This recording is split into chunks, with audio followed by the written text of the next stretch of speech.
Do you remember the strong woman army of Wakanda? Do you know who inspired them? Let's talk about the kingdom that inspired them. Benin used to be home of the Dahomey Kingdom, which was one of the most powerful pre-colonial kingdoms in Africa. It dominated over the region from around the 1600s all the way to the 1900s. Dahomey actually means on the belly of Dan. And the reason for the name is the fact that a rival king named Dan was actually buried on the ground where the royal palace of Dahomey was built. The Dahomey kingdom was known for many things, but two of the main things was his army of women warriors. They were called the Amazon by the European. They were a highly trained standing army. They actually inspired the Dora Milaje, the army of Wakanda in Black Panther. The other known thing about the kingdom of Dahomey is its participation in the slave trade. Indeed, the kingdom became really powerful through the slave trade. It provided many slaves to Europeans.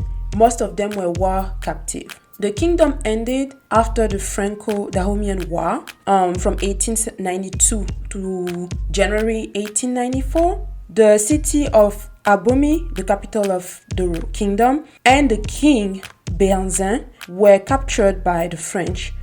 They then progressively put in place several taxes and different rules and ended up taking over the entire region and turning the kingdom of Dahomey into Benin, which was a French colony from January 1900. Benin is a small country located between Togo and Nigeria. It is bordered by Burkina Faso and Niger on the north side and the Gulf of Guinea on the south side, which is the tropical part of the Atlantic Ocean. The population of Benin is around 10 million, with 2/5 of the population under 15 and a life expectancy higher than the average in the region. As you've heard, 2/5 of the population is under 15. Benin is one of the youngest countries in the world. The capital of Benin is Porto Novo, but the largest and usually most known city is Cotonou.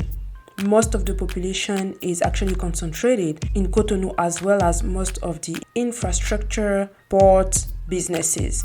There's basically two different climates in Benin. One in the north with 2 seasons, the dry season and the wet season, with an average of 80 degrees, and the Harmattan, which is a dry and hot wind between December and March. The south actually has 4 seasons: the big dry season, the smaller dry season, and the big wet season and the smaller wet season. The south part of the country has a higher humidity and the temperature is between 72 and 93 degrees. One thing to note though is that on the north side, there's a big variation of temperature between the day and the night. The country used to have a pretty big rainforest, but unfortunately it was replaced by crops and palm oil trees.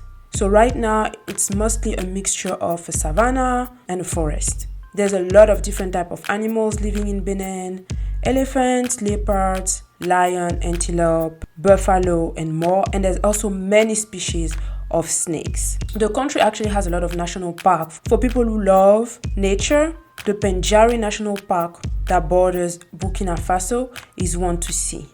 There's multiple ethnic groups living in Benin, but the major ones are the Fon, 2/5 of the population, the Yoruba, the Bariba, 1/10, and the multiple other ethnic groups cohabit in the country.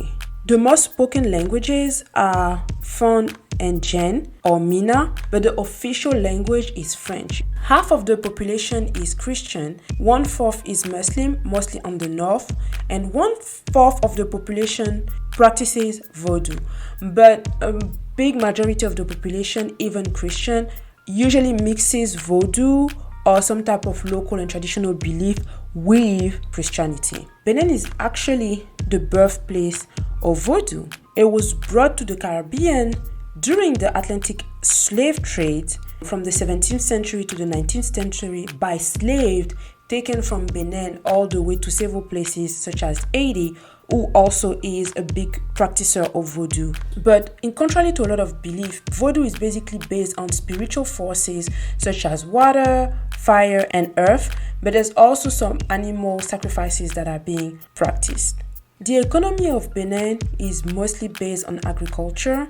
40% of the GDP is based on cotton, and 80% of the country export is actually cotton. They also make a lot of produce based with palm or palm oil.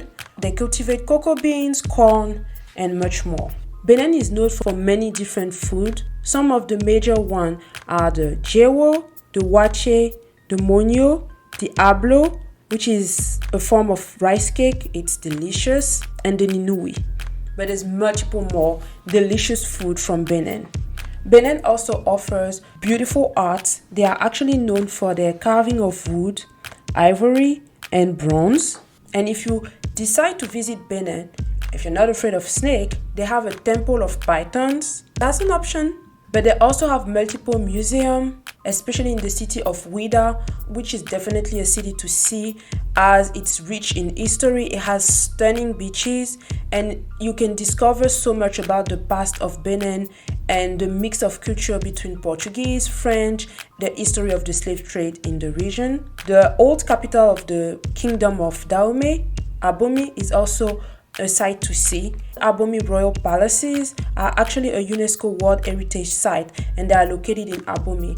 Unfortunately, a lot of the palaces are in ruins right now, but there's definitely a lot of history to learn and to listen to in the area, and there's a lot to discover about how the country became how it is today. Let me know if you have any question about Benin, especially about the kingdom of Dahomey. If you want to learn more about the Dahomey Amazon, or even just about the old kingdom in general, leave your question below, and let's be back here for a new video very soon. Bye.